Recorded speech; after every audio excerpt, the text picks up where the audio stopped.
Hello दोस्तों, नमस्कार। संगीत के इस नए सेशन में आप सभी का बहुत-बहुत स्वागत है। आज प्रश्न रहेगा दोस्तों आपके वाद्य और वाद्यंत्र यानी कि आपके वीणा का भी प्रश्न आपको देखने के लिए मिल जाएगा, ठीक है? वीणा से संबंधित प्रश्न भी आपको देखने के लिए आज मिलेंगे। तो ज़रा-सा आप लोग जो है इम्पोर्टेंट सेशन जो कि प्रश्न पूछा जाता है आपके लिए, तो वो सभी प्रश्नों को मैंने शामिल कर लिया है। अगर वीणा से प्रश्न आपसे पूछे जाएँगे तो यहाँ पे नहीं छूटने वाला है आपसे प्रश्न, ठीक है? तो वाद्यंत्रों और वीणा से संबंधित हम लोग यहाँ पे आज प्रश्न करेंगे।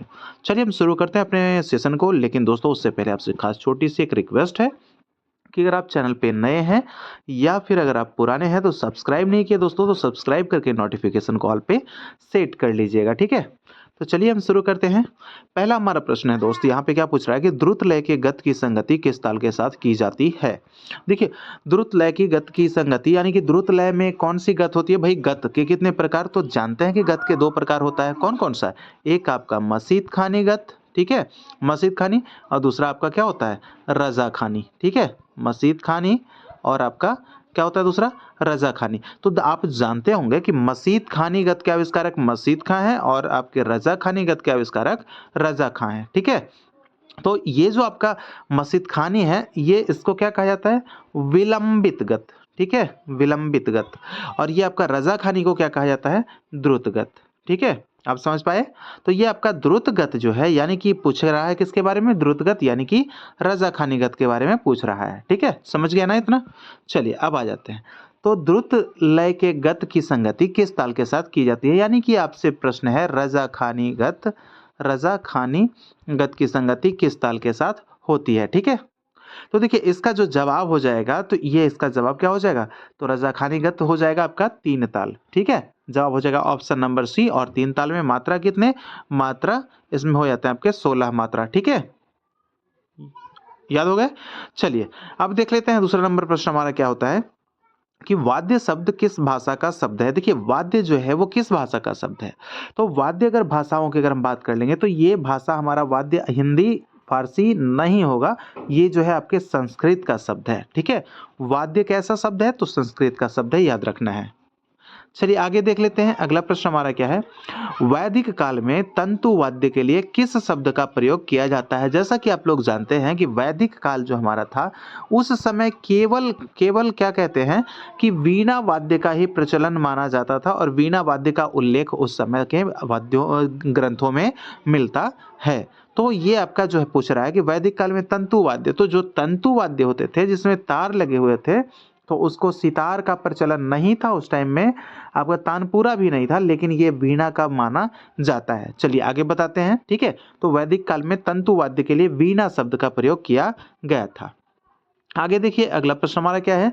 अर्थशास्त्र इनमें से किनके द्वारा रचित ग्रंथ है? अब आप लोग पूछिएगा कि भैया ये अर्थशास्त्र जो है वो क्यों आप यहाँ पे बता रहे हैं?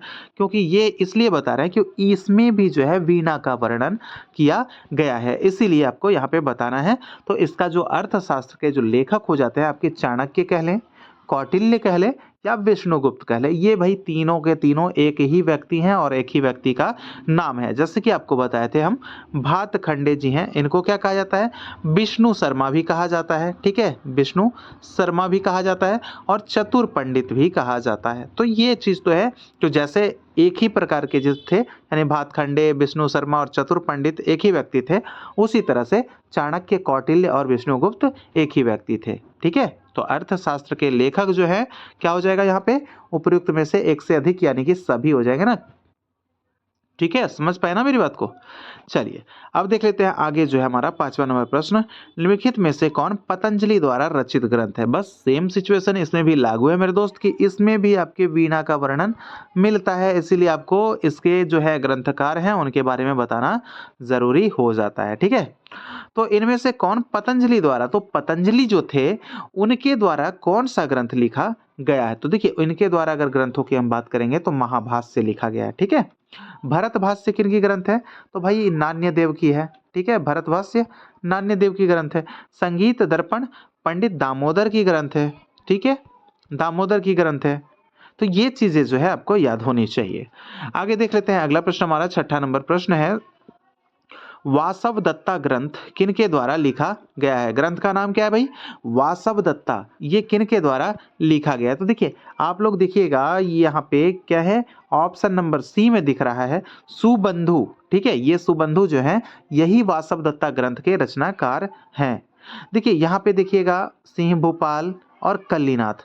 जरा आप लोग कमेंट करके बताइएगा दोस्त कि यहाँ पे इन दोनों का कौन कौन सा बुक है और इन्होंने कौन सी बुक की रचना की है। यानी कि देखिए इन दोनों ने क्या लिखा है, मैं सटीक बता दूं कि इन्होंने टीका लिखा है, इन दोनों व्यक्तियों ने टीका लिखा है। तो भाई उस टीके का क्या नाम है, जरा आप लोग कमेंट बॉक्स में कमेंट कीजिएगा। ठीक है, चलिए आगे देख लेते हैं। अगला प्रश्न हमारा क्या है, 7वां नंबर। सर्वप्रथम 4 प्रकार के वाद्यों का वर्गीकरण। देखिए दोस्तों यहाँ पे 4 प्रकार के वाद्यों का वर्गीकरण मतलब जैसे एक आपका हो गया तत्, घन, अवनद, ठीक है, अवनद, और आपका कौन हो जाता है, सुसीर। तो ये कितने प्रकार के हो गए। अब इसके अंदर में भले ही अलग अलग वाद्य हैं, अलग अलग होंगे, तो ये प्रकार जो है आपके 4 हो गए, यानी वर्ग कह लीजिए इसको, प्रकार को वर्ग कह लीजिए। तो ये आपके तत् हो गया, घन हो गया, अवनद हो गया और सुसीर। तो 4 प्रकार के जो वाद्यों का जो मिलता है वर्गीकरण, वो सर्वप्रथम किस ग्रंथ में मिलता है, ऐसा इसका प्रश्न का जवाब क्या होगा।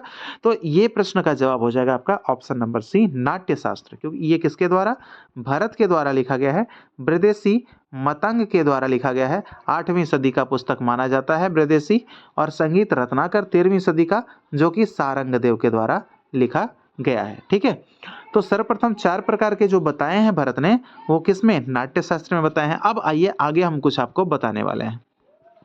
देखिए प्रश्न यहाँ पे क्या है, 8वां नंबर, कि आचार्य भरत मुनि ने तत्वाद्य को क्या कहा है। देखिए 4 प्रकार के वाद्यों का वर्गीकरण किए थे, उसी में से एक आपका तत् होता है। तो आज है तत् ना, पहले उन्होंने क्या कहा था, तत् तो आज के हिसाब से है, उन्होंने भी 4 प्रकार के वर्गों में बांटा था। तो तत् हम उसे आज कहते हैं दोस्त, तत् पहले नहीं कहा जाता था। वही पूछ रहा है कि आज जो हम जिसको तत्वाद्य कहते हैं, उसको आचार्य भरत क्या कहा करते थे, या फिर किस नाम से उसको पुकारते थे, या क्या कहते थे। देखिए इसका जो जवाब हो जाएगा ऑप्शन नंबर बी हो जाएगा, तंत्री वाद्य। ठीक है, इसका जवाब हो जाएगा ऑप्शन नंबर बी, तंत्री वाद्य हो जाएगा। अब देख लें, अगर हम 9वां नंबर प्रश्न अगर हम देखेंगे तो इसमें क्या होगा। तो प्रश्न यहाँ पे क्या पूछ रहा है कि आचार्य भरत मुनि ने अवनद वाद्य को क्या कहा है। देखिए वहां पे हम बताया आपको कि तंत्री वाद्य को क्या कहा है, क्या बताया हम, ये तंतुवाद को। ठीक है, वहां पे हम बताए ना।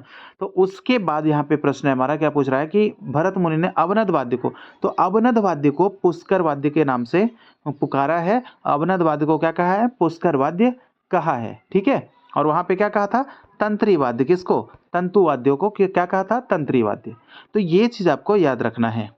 चलिए आगे देख लेते हैं। अगला प्रश्न हमारा क्या है, आचार्य भरत मुनि ने घन वाद्य को क्या कहा है।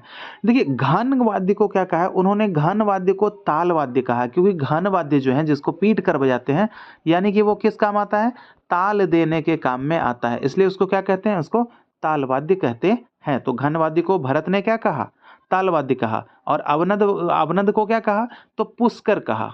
ठीक है, चलिए आगे देख लेते हैं। अगला प्रश्न हमारा है, आचार्य भरत मुनि ने सुसीर वाद्य को क्या कहा है। तो आचार्य भरत मुनि के अनुसार अगर बात करें तो सुसीर वाद्यों की, तो ये वंशी वाद्य के नाम से पुकारे थे, किसको, सुसीर वाद्य। देखिए दोस्तों मैं बार बार आपको बता रहा हूं कि तत् हो गया, तत् हो गया, ठीक है, घन हो गया, अवनद हो गया, अवनद, और आपके सुसीर हो गए। ठीक है, तो ये सभी जो हैं ये आज कहा जाता है, और उस भरत के काल में कुछ और कहा जाता था। तो यही चीज है, जैसे पूछेगा कि भरत काल में सुसीर वाद्यों को क्या कहा जाता था, तो वंशी वाद्य के नाम से कहते थे। अवनद को त्रिपुष्कर, ठीक है, अवनद वाद्य को पुष्कर, और घन वाद्य को ताल वाद्य। तो ऐसे इस तरह से जो है आपके माना जाता था। ठीक है, अवनद को पुष्कर। तो ये चीज है, आगे देख लेते हैं। अगला प्रश्न हमारा क्या है कि इनमें से कौन सारिका, सारिका कह लें, पर्दा कह लें, बात वही है दोस्त, तो वाले वाद्य हैं। तो इनमें से कौन, किस में कौन कौन सा ऐसा इसमें आपको वाद्य दिख रहा है जिसमें कि आपको क्या होते हैं, पर्दे लगे हुए होते हैं। देखिए हम बात कर लेंगे सितार की। जी हाँ, पर्दे होते हैं, दोस्तों आपको हम पढ़ाए थे जब सितार वाला चैप्टर, जब हम सितार आपको पढ़ा रहे थे तो उसमें आपको सब कुछ बताए थे कि कितने तार होते हैं और कितने इसमें पर्दे लगे हुए होते हैं। तो ज़रा कमेंट कीजिएगा कमेंट बॉक्स में, चलिए, कि इसमें कितने पर्दे और कितने तार होते हैं, सितार में कितने तार और कितने पर्दे हैं। देखिए, तो पर्दे होते हैं। अगर हम बात कर लेंगे दोस्तों इस राज की, तो इस राज में भी पर्दे होते हैं, ठीक है। लेकिन तबला क्या है, तबला हमारा कौन सा वाद्य है, अवनद वाद्य है। ये इसमें पर्दा नहीं होता है, क्योंकि इसमें जो है आपके क्या, खाल मढ़ा हुआ होता है, ठीक है, चमड़े की खाल मढ़ी हुई होती है, इसलिए इसका तो खैर जवाब ही होना ही नहीं होना है। तो ए ऑप्शन और बी ऑप्शन, तो हमारा फाइनल आंसर क्या बनेगा, उपयुक्त में से एक से अधिक, ठीक है। चलिए आगे देखिए, अभी महत्वपूर्ण प्रश्न करवाने वाला हूं आप लोगों से, इसलिए आप लोग बने रहिए। देखिए बहुत ही इंपॉर्टेंट प्रश्न, जो कि यहाँ से आपका अगर कर लेते हैं आज, तो उम्मीद है कि वीणा वगैरह से जो प्रश्न आएंगे इन सभी चीजों से रिलेटेड, तो वो आपके छूटेंगे नहीं। देखिए 13 नंबर प्रश्न है, इनमें से कौन बिना सारिका वाला वाद्य है, यानी कि जिसमें सारिका नहीं हो, ठीक है, जिसमें पर्दा नहीं हो, ठीक है। तो ये बिना सारिका वाला या फिर बिना पर्दा वाला जिसमें कि नहीं हो, तो कौन कौन सा ऐसा वाद्य है। देखिए तानपुरा, इसमें क्या होता है, इसमें पर्दा नहीं होता है, सारिका नहीं होता है। सरोद, इसमें भी सारिका नहीं होता है। स्वरमंडल, इसमें भी सारिका नहीं होता है। तो बिना सारिका वाला वाद्य कौन है, तो दोस्तों अगर हम बात कर लेंगे तो यहाँ सभी है, ऐसा सभी है यहाँ पे कि जिसमें क्या होता है, जिसमें सारिका क्या होता है, इसमें सारिका नहीं होता है, ऐसा सभी है। इन सभी आप जितना देख रहे हैं इन सभी में सारिका नहीं होता है, तो बिना सारिका वाला वाद्य पूछ रहा है ना, तो यहाँ पे जवाब क्या बनेगा हमारा, उपयुक्त में से एक से अधिक, क्योंकि यहाँ पे जितने भी दिए गए हैं सभी जो है वाद्य बिना सारिका के ही हैं, ठीक है, इसलिए हमारा जवाब हो जाएगा उपयुक्त में से एक से अधिक। चलिए आगे देख लेते हैं, इनमें से कौन वाद्य को गज द्वारा बजाया जाता है। देखिए गज, गज के द्वारा जिसको बजाया जाता है, तो गज क्या होता है, एक लकड़ी नुमा ऐसे इस तरह से बनी हुई होती है, और इसमें जो है ये आपके क्या होते हैं, ये जो है ये वाला, इसको जो है घसीट कर बजाया जाता है, किस पे, ये जो आप बैकग्राउंड में बीना देख रहे हैं ना, बीना, मतलब इस तरह से ही होता है, वैसे तो बीना को नहीं घसीट कर बजाया जाता है, ये हम बताते हैं आपको। सारंगी आप देखे हैं, सारंगी, ठीक है, सारंगी, तो सारंगी जो होता है, मान लीजिए कि ये क्या है, ये सारंगी ही है बैकग्राउंड में जो दिख रहा है, बस उस पर क्या करना है, उसके जो तार होते हैं उसको क्या करते हैं, घसीट कर बजाते हैं उस पर, ठीक है। ये ऐसा ना समझ लीजिएगा आप लोग कि बीना को इससे बजाया जाता है, ऐसा नहीं समझना है। तो आपका सारंगी है, इस राज है और बेला है, ये जो आपके तीनों जो दिख रहे हैं, सारंगी, इसराज, बेला, इन सभी चीजों को क्या है कि गज से बजाया जाता है, ठीक है। जवाब बनेगा हमारा उपयुक्त में से एक से अधिक वाला। चलिए आगे देखते हैं, अगला प्रश्न हमारा क्या है, वीणा के दंड पर कितनी सारिकाएं होती है। देखिए वीणा, आपको ये जो वीणा दिख रहा है ना, वीणा के दंड पर जो कितनी सारिकाएं, ये जो पर्दे होते हैं, इस कितने होते हैं, तो भाई इसका जवाब क्या हो जाएगा, इसका जवाब हो जाएगा ऑप्शन नंबर बी, यानी कि 22 हो जाएंगे, ठीक है, 22 होते हैं। देखिए अगर अब हम बात करेंगे अगले प्रश्नों की, तो अगला प्रश्न है 16 नंबर, झाला वादन में सितार के किस तार का प्रयोग किया जाता है। देखिए झाला, सबसे पहले एक चीज तो जानिए, झाला किस पर बजता है, झाला, तोड़ा, जमजमा, ये सब किस पे बजता है, तो ये सब आपके सितार पर बजते हैं, ठीक है, सितार पर बजते हैं। तो यही पूछ रहा है कि झाला वादन में सितार के किस तार का प्रयोग होता है। जैसा कि आप लोग जानते हैं कि सितार में 7 तार होते हैं, पहला तार बाज का तार, दूसरा तीसरा जोड़ी का तार, ठीक है, ये सब चीज मैं करवा चुका हूं सितार वाला सेशन में। देखिए यहाँ पे क्या पूछ रहा है कि किस तार का प्रयोग होता है, तो देखिए आपको बताना है कि यहाँ पे जो है आपका ना, इसमें आपके बाज का तार का भी प्रयोग होता है, और शिकारी यहाँ पे लिखा गया है, सॉरी चिकारी का, ठीक है, चिकारी आप लोग याद रखिएगा, तो चिकारी का तार भी यहाँ पे प्रयोग किया जाता है, इसलिए हमारा जवाब बनेगा क्या, ऑप्शन नंबर डी, उपयुक्त में से एक से अधिक। देखिए लर्ज का तार क्या होता है, ये 5वें नंबर का जो तार होता है ना भाई, तांबा वाला 5वें नंबर का तार, इसको लर्ज का तार कहते हैं। उसके आगे आपके पपैया का तार होता है। तो ये जो है तारों के किस किस तार के कौन कौन सा नाम है, सब कुछ आपको बताएं, आप उसमें ढूंढ लीजिएगा वीडियो सेक्शन में जाकर चैनल के, तो वहाँ पे आपको सब कुछ मिल जाएगा, ठीक है। वो पहले ही मैं करवा चुका हूँ, कहते हैं ना दोस्त कि जितना भी बेसिक है आप लोग का मैं टोटल करवा चुका हूँ। अगर आप सारे वीडियोज़ को एक बार देख लेते हैं ना, तो आपका बीपीएससी और एस्टेट यूं ही जो है क्वालिफाई हो जाएगा। क्योंकि जो आपके हैं प्रश्नों का जो लेवल है वो नीट लेवल तक का भी प्रश्नों को हम करवाए हैं, तो इसलिए आप लोग जो है संगीत में तो सारे प्रश्न तो आप लोग जानते हैं दोस्त कि वही पूछे जाते हैं। तो बस आप लोग के लिए सारा प्रश्न करवा चुके हैं, लेकिन बस अभी अभी क्या करवा रहे हैं, रिवीजन। ठीक है, चलिए आगे देखते हैं। वाण वाद्य में कितने तार होते थे? देखिए वाण वाद्यों की अगर हम बात करेंगे तो ये आपके वैदिक काल में बात हो रही है। वैदिक काल में वाण वाद्य होते थे और इसके जो ये प्रयोग होते थे तारों की संख्या, तो इसमें कितने तार, तो 100 तारों का प्रयोग होता था। इसलिए हमारा जवाब हो जाएगा ऑप्शन नंबर ए 17 नंबर का। आगे देखिए, अगला प्रश्न है हमारा, बीना वादन की क्रिया भरत मुनि ने नाट्य शास्त्र के किस अध्याय में बताया? देखिए सबसे पहले हम नाट्य शास्त्र के बारे में जानते हैं कि कितने अध्याय हैं, तो इसमें 36 अध्याय हैं दोस्तों। और इसमें जो है क्रिया यानी कि संगीत से रिलेटेड आपके 28वें अध्याय से 33वें अध्याय तक वर्णन किया है भरत मुनि ने। ठीक है, तो इसमें क्या करा है, वीणा वादन, तो वीणा वादन तो भाई संगीत के अंतर्गत ही आएंगे ना, तो वीणा वादन कौन सा, या तो 28 से 33 के बीच ही होगा, तो कौन सा होगा, ऑप्शन नंबर बी यानी कि 29 नंबर हो जाएगा वीणा वादन की क्रिया के लिए 29वां अध्याय। और 30वें अध्याय में क्या है, सुशीर वाद्यों का वर्णन। ठीक है, सुशीर वाद्यों का वर्णन। ठीक है दोस्त, तो ये आपका क्लियर। 6ठे अध्याय में क्या मिलता है, रस के बारे में बताया है भरत ने, और रस कितने भाई, तो 8 रसों के बारे में बताया है, जिसमें कि 8 में से भी आपके मुख्य जो है वो 4 ही मानते हैं। ठीक है, ऑब्जेक्टिव में कभी आए कि मुख्य रस कितने, तो आपके 8 में से जो है उसमें भी आपके वो 4 ही माने जाते हैं। तो ऑप्शन के हिसाब से और प्रश्न के हिसाब से काम करना है। ठीक है, कुल पूछेगा तो 8 रस के बारे में चर्चा किए हैं। चलिए दोस्तों आगे देख लेते हैं नंबर 19 यानी 19 नंबर प्रश्न की, चित्रा वीणा का स्वरूप आधुनिक किस वाद्य के समान है? यानी चित्रा वीणा यानी जो है आपके जो पहले जो होते थे, जो आपके चित्रा वीणा होते थे जिसमें कि आपके कितने 7 तार होते थे। ठीक है दोस्तों, याद रखिएगा 7 तार चित्रा वीणा। तो ये आधुनिक जो है किस वाद्य के समान है, आज के जो वाद्य है, तो ये आपका हो जाएगा बिना पर्दा वाला जो आपका सरोद है। ठीक है, 19 नंबर का बिना पर्दा वाला जो सरोद है उसी के समान हो जाएगा चित्रा वीणा का स्वरूप। ठीक है, चलिए अब आगे देख लेते हैं 20 नंबर प्रश्न, असद अली खां किस वीणा के वादन हेतु जाने जाते हैं? देखिए मैं ये प्रश्न करवाया हूं, अगर आप लोग जानते होंगे तो जरा आप लोग पहले हमसे पहले कमेंट कर दीजिए वीडियो को पॉज करके। तो यहाँ पे है असद अली, तो असद अली की हम बात कर लेंगे तो ये रुद्र वीणा वादक माने जाते हैं। ठीक है, कौन से वीणा, रुद्र वीणा वादक माने जाते हैं असद अली खां। ठीक है, याद रखिएगा। आगे देख लीजिए अगला प्रश्न है, भरत मुनि किस वीणा का प्रयोग करते थे? देखिए भरत की बात हो रही है, नाट्य शास्त्र के लेखक की बात हो रही है, तो भरत मुनि कौन सी वीणा का प्रयोग करते थे दोस्तों? तो इसका जो जवाब हो जाएगा ना, इसका जवाब हो जाएगा चित्रा वीणा। ठीक है, चित्रा वीणा यानी सप्ततंत्री वीणा इसको भी कहा जाता है, सप्ततंत्री। तो सप्ततंत्री वीणा का प्रयोग कौन करते थे, भरत। ठीक है, रंग कितने होते हैं टोटल, 7 रंग से सजे सपने। ठीक है, याद रखिएगा। तो भरत 7 रंगों से मिलाकर चित्र बनाते थे, तो प्रयोग कौन सा वीणा, चित्रा वीणा। क्लियर, आगे देखिए चित्र बनाते नहीं थे वो, एक बस आपको पता है ना कि मैं कॉन्सेप्ट देते चलता हूं जहां जिसकी जरूरत होती है, तो बस वो कॉन्सेप्ट था। आगे देखते हैं, मतंग द्वारा निर्मित वीणा का नाम बताएं, यानी कि मतंग ने किस वीणा का आविष्कार किया है?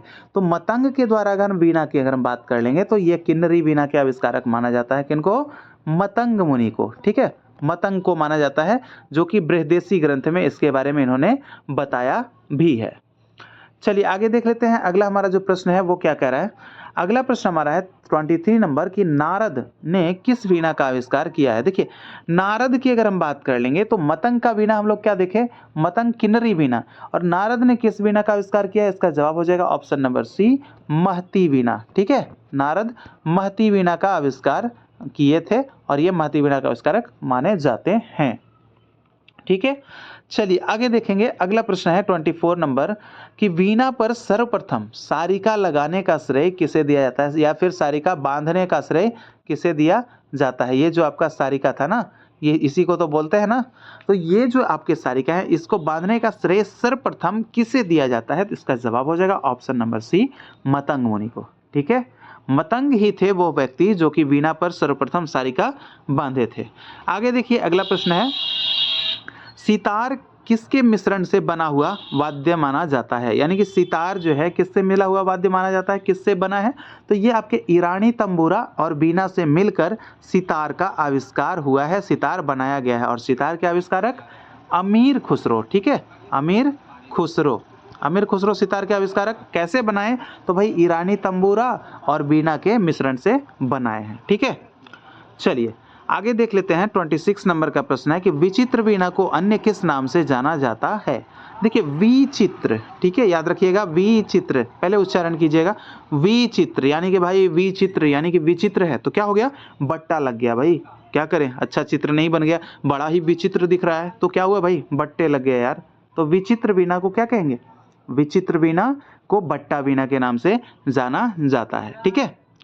चलिए आगे देख लीजिए। अगला प्रश्न हमारा है, नारद किस वीणा का प्रयोग करते थे? नारद दोस्त, अगर अभी हम आपको बताए थे कि नारद ने किस वीणा का आविष्कार किया था, लेकिन नारद के द्वारा जो प्रयोग में लाए जाने वाला जो वीणा है, किस वीणा का प्रयोग करते थे? तो नारद महती वीणा का प्रयोग करते थे, बजाते थे महती वीणा, ठीक है। और इसी का ये क्या किए थे, आविष्कार किए थे। अगर हम तारों की हम बात कर लेंगे तो तार इसमें 21 तार होते हैं।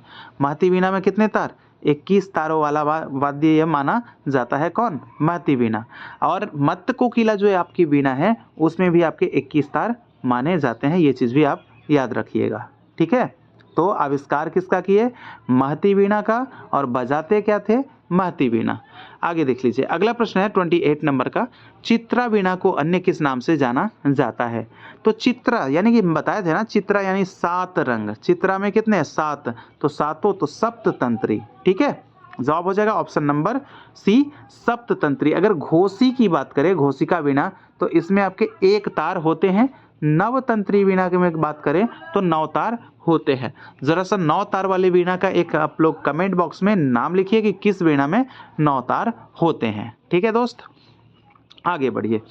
29 नंबर का प्रश्न है कि वीणा के आविष्कारक किनको माना जाता है? यानी दोस्तों ऐसा कहा जाता है कि वीणा के आविष्कारक कौन है, तो उसी के आधार पर यह प्रश्न बना है। तो वीणा के आविष्कारक किन्हें माना जाता है, किन्हीं नहीं, किन्हें, थोड़ा सा मिस प्रिंटिंग है, कोई बात नहीं, तो किन्हें माना जाता है? तो इसका जो जवाब होगा, ये जो आपके माना जाता है ना धार्मिक दृष्टिकोण से, धार्मिक दृष्टिकोण से जो संगीत की उत्पत्ति है उसी में आपको मिलेगा कि शिव के द्वारा वीणा के आविष्कार मतलब किया गया है, ऐसा कहा जाता है। कौन सा वीणा, उसमें भी आपके रुद्र वीणा। कौन बजाते थे अभी, तो आपके जो असद अली बजाते हैं, ठीक है।